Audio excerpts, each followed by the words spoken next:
दोस्तों, ईशा के एक फैसले ने पूरे परिवार को बिखेर कर रख दिया है।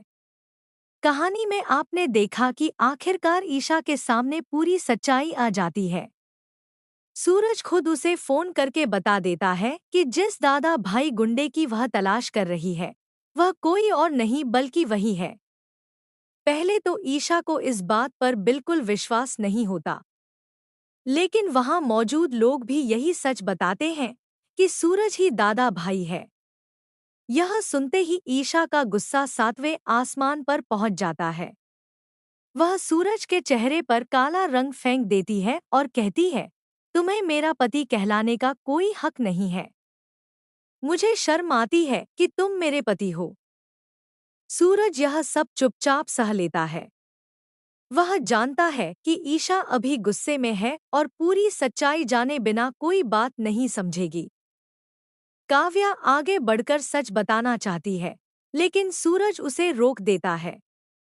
उसे डर होता है कि अगर इस समय ईशा को आरव की पूरी सच्चाई पता चली तो वह खुद को संभाल नहीं पाएगी।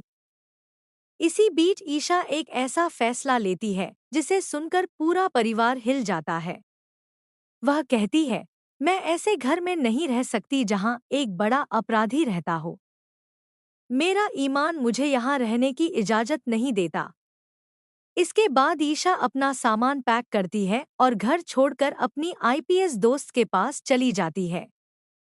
जब उसकी दोस्त को भी पता चलता है कि सूरज ही दादा भाई है, तो वह भी हैरान रह जाती है क्योंकि वह हमेशा सूरज की इज्जत करती थी। आने वाले एपिसोड में सूरज के पापा की एंट्री होती है।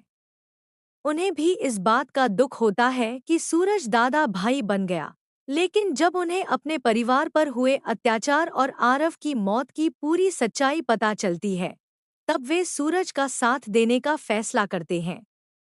उनका मानना होता है कि कानून ने उनके परिवार को न्याय नहीं दिया, इसलिए सूरज को मजबूरी में यह रास्ता चुनना पड़ा। अब कहानी एक नया मोड़ लेती है। ईशा को अचानक दादा भाई का फोन आता है। वह उसे उसी दरबार में मिलने के लिए बुलाता है। ईशा बिना देर किए अपनी पूरी पुलिस टीम के साथ वहां पहुंच जाती है। उसे पूरा विश्वास होता है कि आज वह उस अपराधी को गिरफ्तार करके ही लौटेगी। लेकिन जैसे ही उसकी नज़र दादा भाई की कुर्सी पर बैठी शख्सियत पर पड़ती है, उसके पैरों तले जमीन खिसक जाती है। उस कुर्सी पर कोई और नहीं, बल्कि उसका अपना पति सूरज बैठा होता है। कुछ पल के लिए ईशा को अपनी आंखों पर विश्वास नहीं होता। वह गुस्से में सूरज के पास जाकर पूछती है, यह सब क्या हो रहा है? मैंने तुम्हें बताया था कि दादा भाई ने मुझे यहाँ बुलाया है, फिर तुम इस कुर्सी पर क्यों बैठे हो? सूरज शांत स्वर में जवाब देता है, मैं यहाँ इसलिए बैठा हूँ क्योंकि मैं ही इस शहर का दादा भाई हूँ। यह सुनते ही ईशा पूरी तरह टूट जाती है। उसे यकीन ही नहीं होता कि जिससे उसने प्यार किया, वही शहर का सबसे बड़ा गुंडा निकला।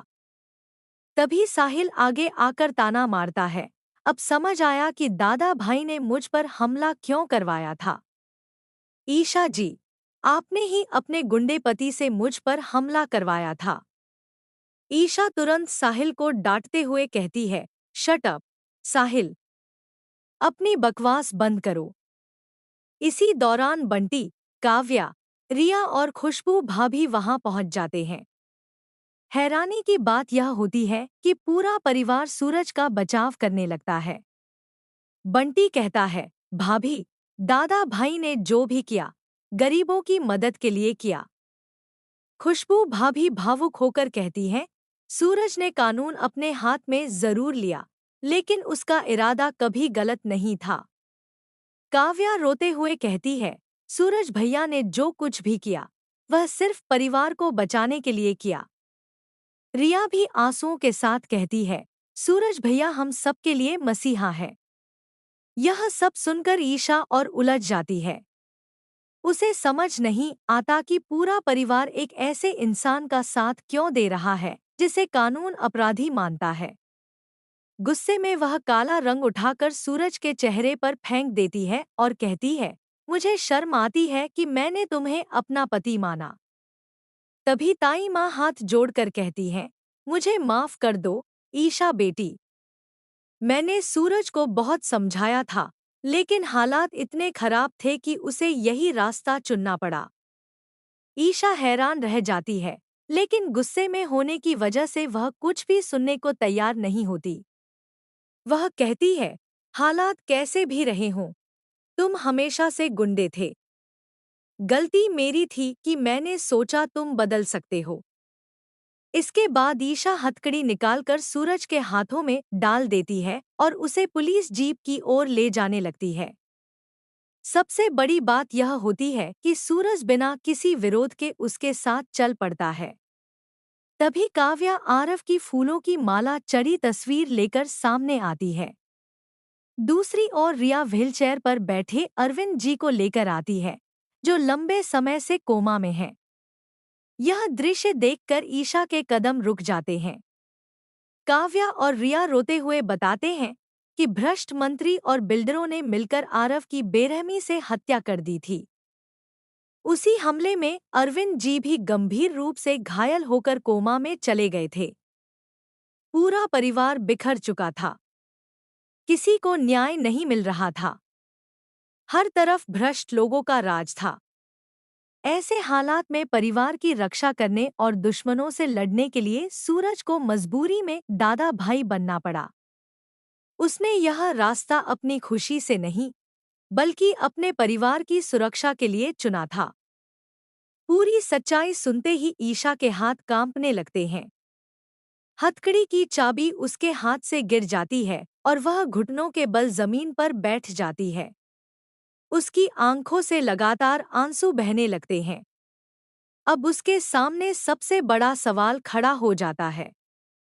क्या वह एक आईपीएस अधिकारी होने का फर्ज निभाए और अपने ही पति को जेल भेज दे, या फिर उस पति का साथ दे जिसने अपने परिवार को बचाने के लिए अपनी पूरी जिंदगी दांव पर लगा दी?